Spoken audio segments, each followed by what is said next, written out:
toi. J'aimerais dire ce soir quelque chose, c'est que les hommes et le diable chercheront toujours à dévaloriser ce que vous avez reçu de Dieu. Et c'est important ce soir de le recevoir comme une parole de Dieu, parce que c'est fort dans ton cœur. Les hommes et le diable chercheront toujours à dévaloriser ce que vous avez reçu de Dieu. Ne vous attendez jamais à recevoir des honneurs et de l'encouragement de la part des hommes lorsque vous êtes honoré. Ils ne chercheront jamais et ils ne regarderont jamais vos qualités. Ils regarderont toujours vos défauts. Même si vous avez 1000 qualités, un seul défaut, ils laisseront les 1000 qualités de côté et ils s'attarderont au seul défaut que vous avez. Écoutez, lorsque David, à un moment donné, Samuel vient vers la maison de son père pour élire un dirigeant pour oindre. Et à un moment donné, son père, le père de David, fait passer tous ses fils. Il y a Eliab, il y a tous les autres qui viennent derrière. Et à un moment donné, il dit l'Éternel n'a pas choisi l'un de ceux-là. Reste-t-il un autre? Il dit oui. Mais il est derrière là-bas. Il garde un troupeau de brebis. C'est le plus jeune, c'est le plus petit. En un mot, il compte pour rien, lui. Essayez d'imaginer le remue-ménage que ça devait faire dans le cœur et dans les pensées de David, méprisé par son propre père.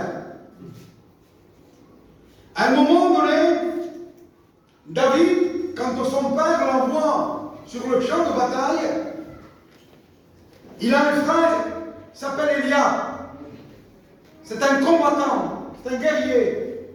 Et David arrive. Et il entend les propos de Goliath. Il y a un moment donné, David dit, mais qui est cet incirconcis pour oser insulter l'armée de l'Éternel? Son frère Eliab, qu'est-ce qu'il fait? Est-ce que vous croyez qu'il l'encourage? Est-ce que vous croyez qu'il le fortifie? Est-ce que vous croyez qu'il lui dit, mon frère, ce que tu dis c'est correct? On te connaît, toi, David. Tu es un orgueilleux. Méprisé par son père, mais méprisé par son frère. À un moment donné, quand on prend David, et que le bruit remonte jusqu'à Saül, et qu'on dit, il y a un jeune homme là, il veut relever le défi. Quand Saül le voit venir, il le fait venir, il ne voit en lui qu'un enfant. Je dis, toi? Dis, mais tu n'es qu'un enfant, toi. Lui, c'est un homme de guerre depuis sa jeunesse. Il va te prendre, il va te détruire en rien de temps.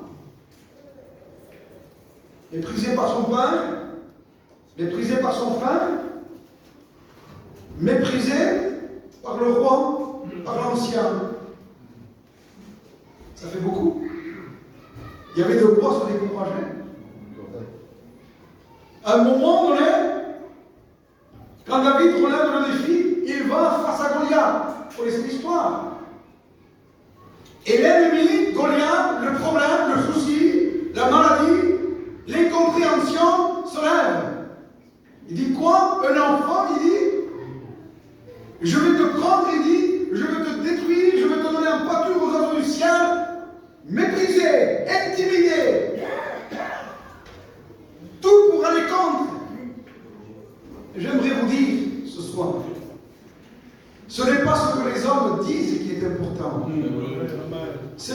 résultat des courses. Et à un moment donné, lorsque David combat le combat avec Saül, j'ai la manière avec Saül, avec Goliath, et vous connaissez la fin, Saül dit, Joab, renseigne-toi de qui ce jeune homme est-il le fils. Au début c'était l'enfant, compte pour rien, et à la fin, qui se joue. C'est le résultat des courses qui est important. Je veux dire par là que ce que les hommes diront, ce que les hommes penseront, ce n'est pas important. Ce qui est important, c'est d'achever la course, le chemin que Dieu nous a tracé. Et de rentrer dans les œuvres que Dieu a préparées d'avance pour chacune de nos vies. Parce que le véritable vainqueur, c'est celui qui arrive jusqu'au bout. On peut faire beaucoup de bruit aujourd'hui. On peut avoir beaucoup de muscles. On peut en mettre plein la vue à tout le monde. Mais ce qui est important, la Bible dira, ce n'est pas le commencement, mais c'est la fin. Amen. Et le véritable vainqueur, c'est celui qui achève la course. L'apôtre Paul dira en ces paroles, j'ai combattu le bon combat. J'ai gardé la foi.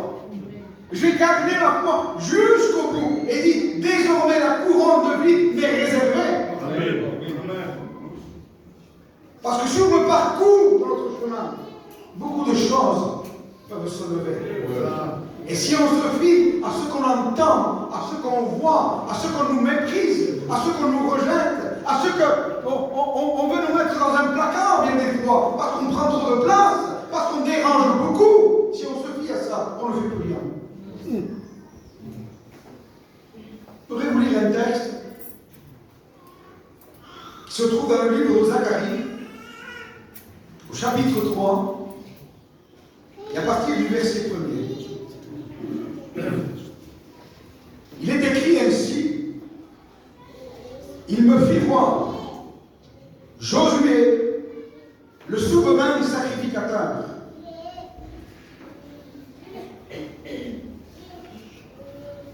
Et Satan, qui se tenait à sa droite pour l'accuser. L'Éternel dit à Satan, que l'Éternel te réprime, Satan, que l'Éternel te réprime. Lui qui a choisi Jérusalem, n'est-ce pas là un tisson à l'arracher du feu? Or, Josué était couvert de vêtements sales, et il se tenait debout devant l'ange de l'Éternel. L'ange de l'Éternel, prenant la parole, dit à ceux qui étaient devant lui, ôtez-lui les vêtements sales. Puis il dit à Josué, vois, je t'enlève ton iniquité et je te revêts d'habits de fête. Amen.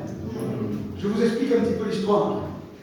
Josué était souverain sacrificateur. C'est-à-dire qu'il accomplissait la volonté de Dieu. Il était au service de Dieu. Mais un jour, une ville arrive sous Jérusalem et le peuple est déporté. Tous les vaillants héros, tous les hommes de Dieu, tout Israël est déporté vers un peuple qui ne connaissait pas, sous la domination d'un roi qui était païen. Et à un moment donné, dans le parcours de tout ce découragement, toute cette défaite, Josué, sacrificateur, fait ce que l'Éternel avait interdit de faire. C'est-à-dire qu'il avait pris des femmes étrangères, et Dieu avait dit, tu ne prendras pas de femmes étrangères, parce que ton cœur se détournera vers leur Dieu. Et Josué, dans le découragement et dans tout ce qu'il subissait, s'est laissé entraîner. Et à un moment donné, Josué avait péché contre Dieu, mais à un moment donné, Dieu rétablit la situation.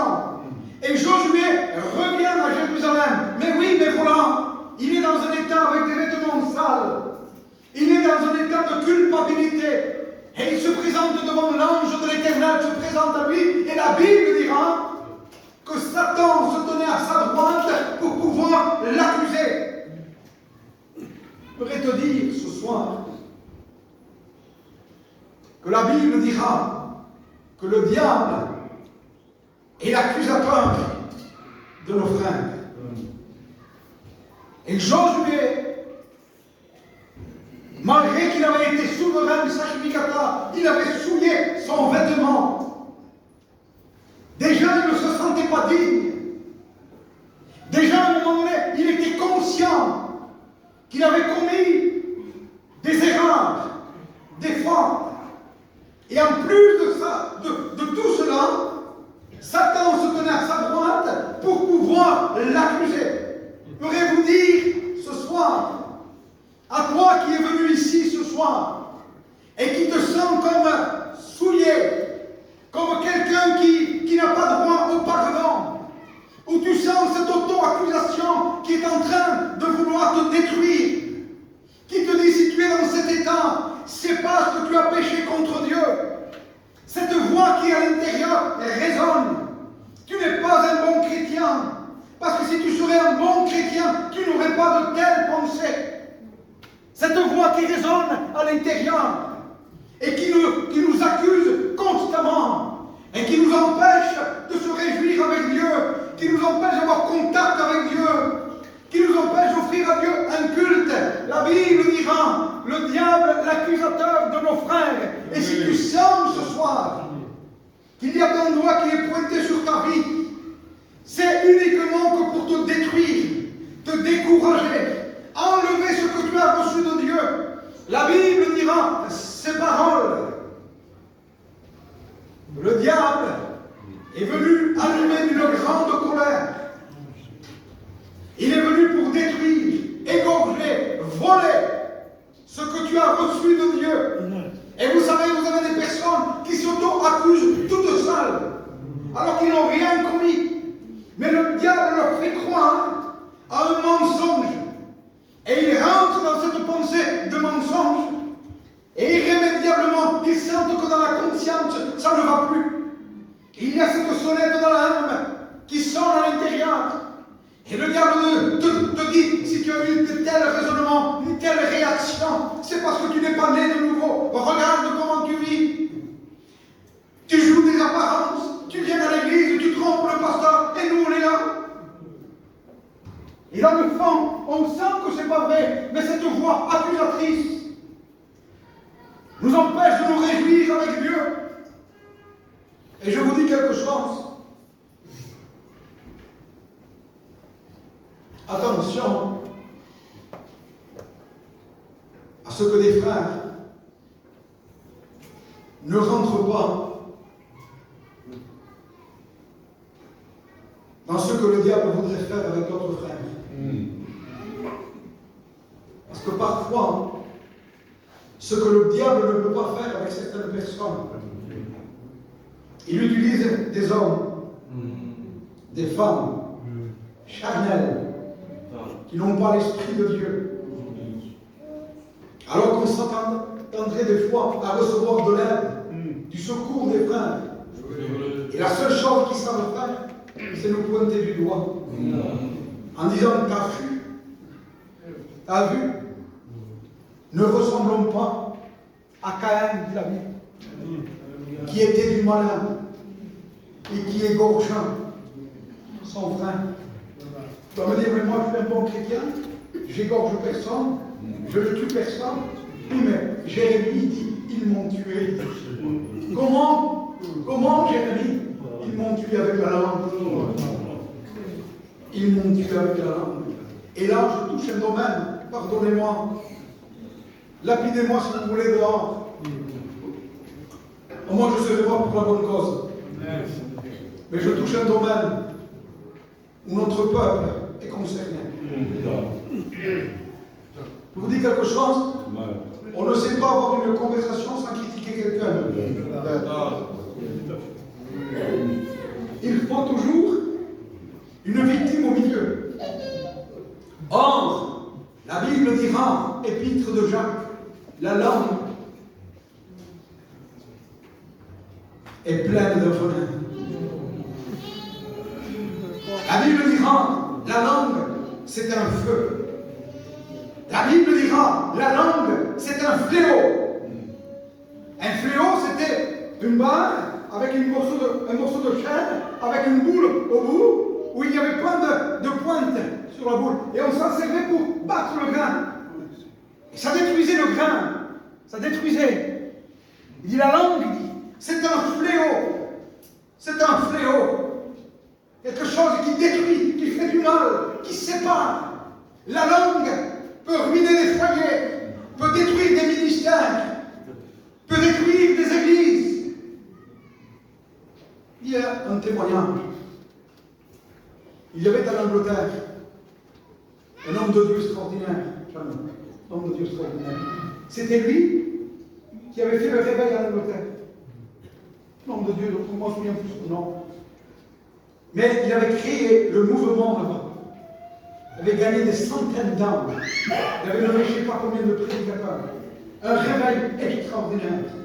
Et au bout de 30 ans, 35 ans, 40 ans de ministère, un bruit se levait dans ce pays. Avec les réseaux sociaux. Des hommes dans la famille, des chrétiens charnels, ont commencé à l'accuser de toutes choses. Des choses graves. Et lui, il a eu la maladresse de répondre à ces messages. Alors après, ça ne s'arrêtait plus. Lui, il répondait, l'autre répliquait, l'autre répliquait. Parce que le fait de répondre, c'est mettre du bois, c'est mettre de l'huile. Et à un moment donné, ce ministère a commencé à s'éteindre, tout doucement. Il était pris par l'angoisse, par la peur. Il a commencé à faire de la dépression à cause de tout ce qu'il entendait sur lui.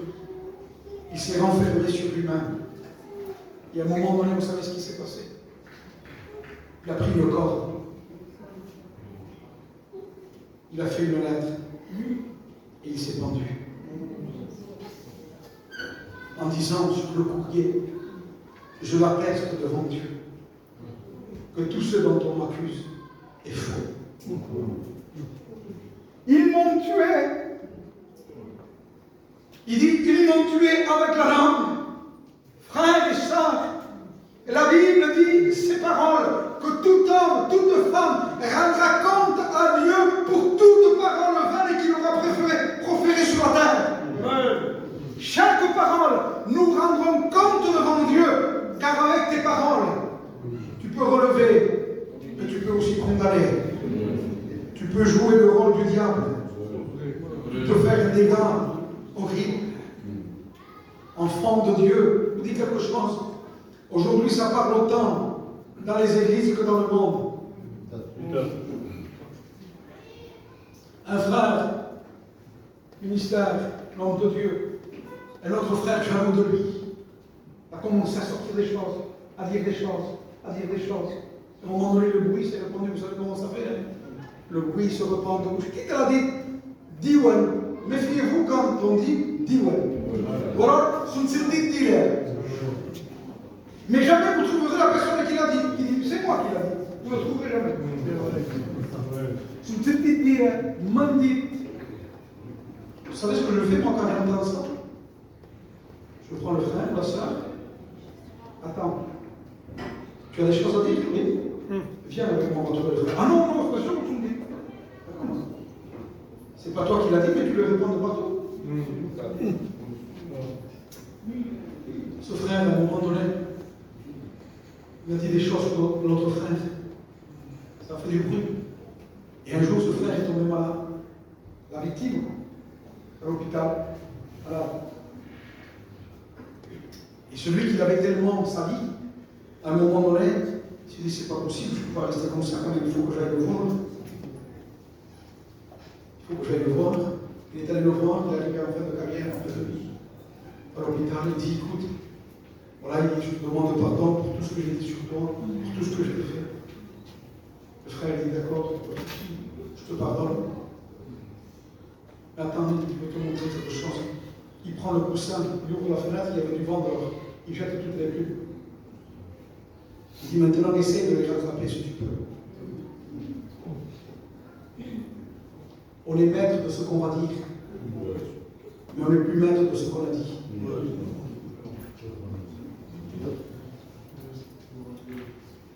Et je vous dis quelque chose, si on s'amuse à dire des choses sur des hommes de Dieu, je vous le promets, on en payera des conséquences. On devient collaborateur avec le diable. Et ce que le diable ne peut pas dire, il se servira de toi pour le dire. Ce que le diable ne peut pas faire, il se servira de toi pour le faire. Et tu deviendras, au lieu d'être un instrument entre les mains de Dieu, tu deviendras l'instrument entre les mains du diable.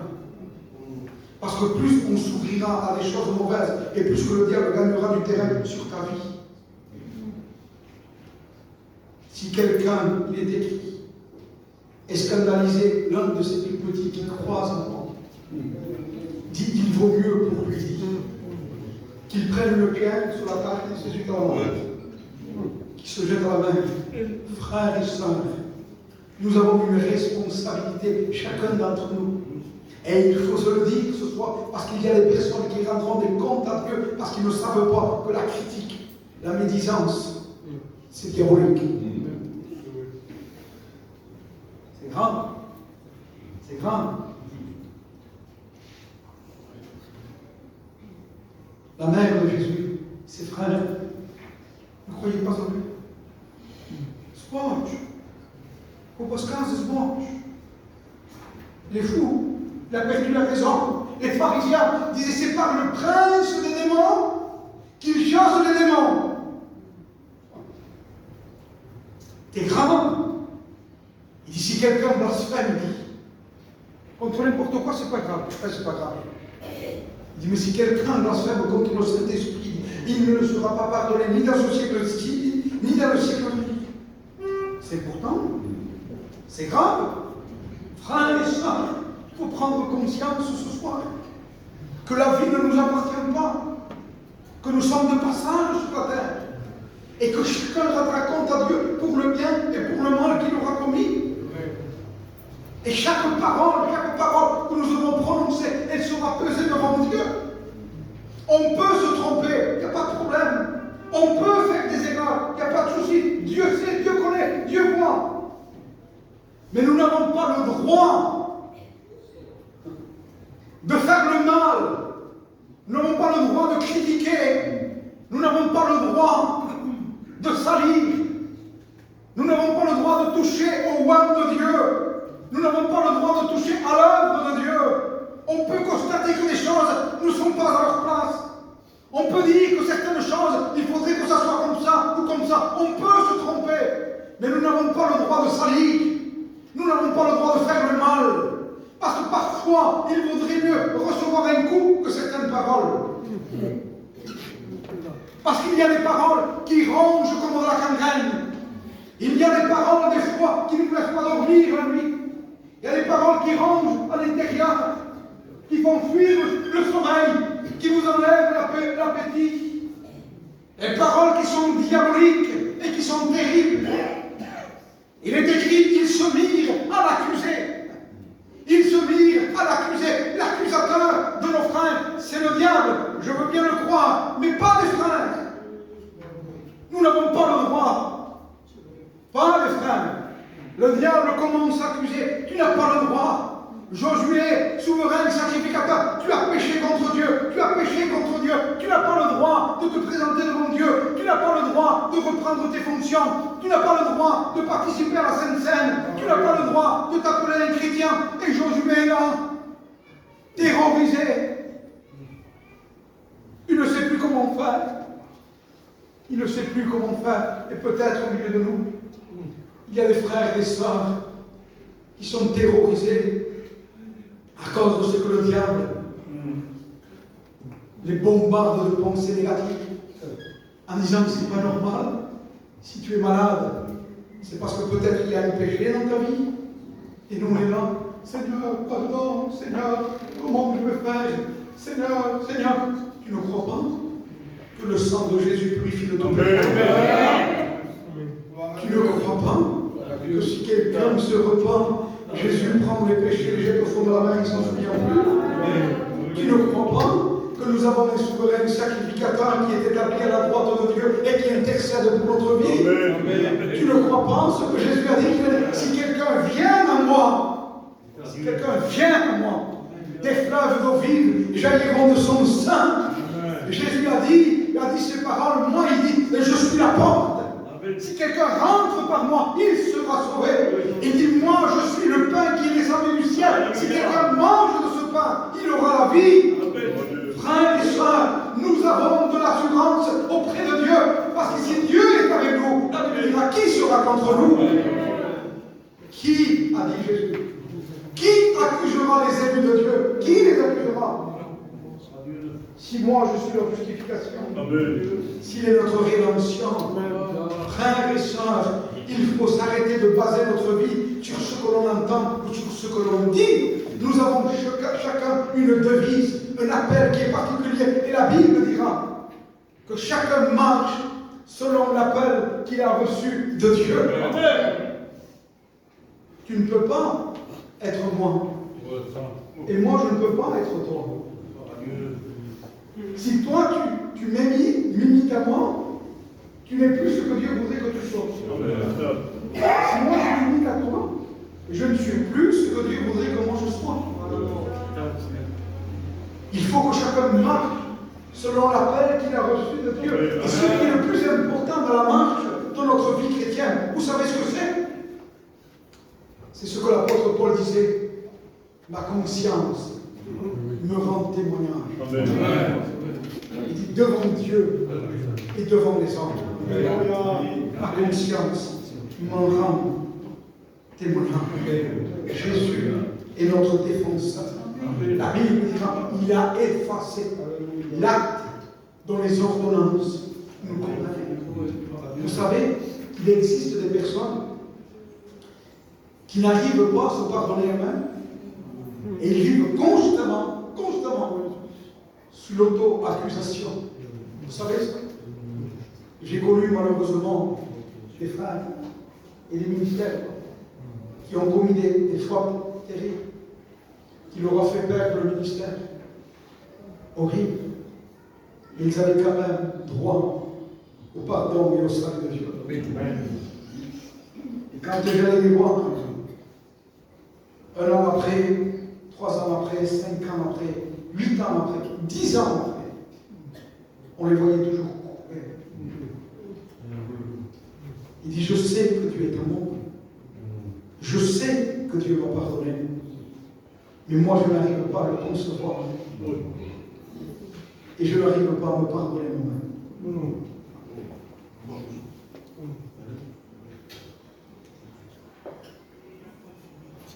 Il a effacé l'acte dont les ordonnances nous condamnaient. Et il est important de rentrer dans l'œuvre rédemptrice. Parce que le pardon ne se produit pas par toi-même. Le pardon vient du ciel. C'est le Et il faut que tu arrives à te pardonner toi-même.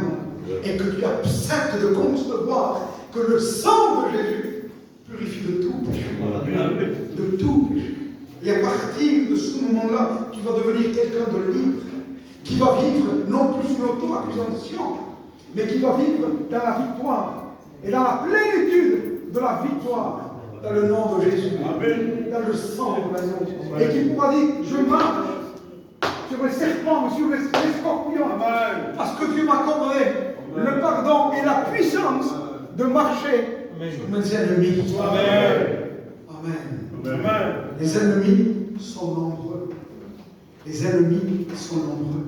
Et s'il n'y a pas dans notre vie chrétienne des convictions profondes de savoir dans quoi on s'est engagé, et s'il n'y a pas des convictions profondes de l'appel que nous avons reçu, alors nous allons être vite fait disqualifiés. Parce qu'on vit un monde comme ça. On vit un monde qui est dur. On vit un christianisme qui est bizarre.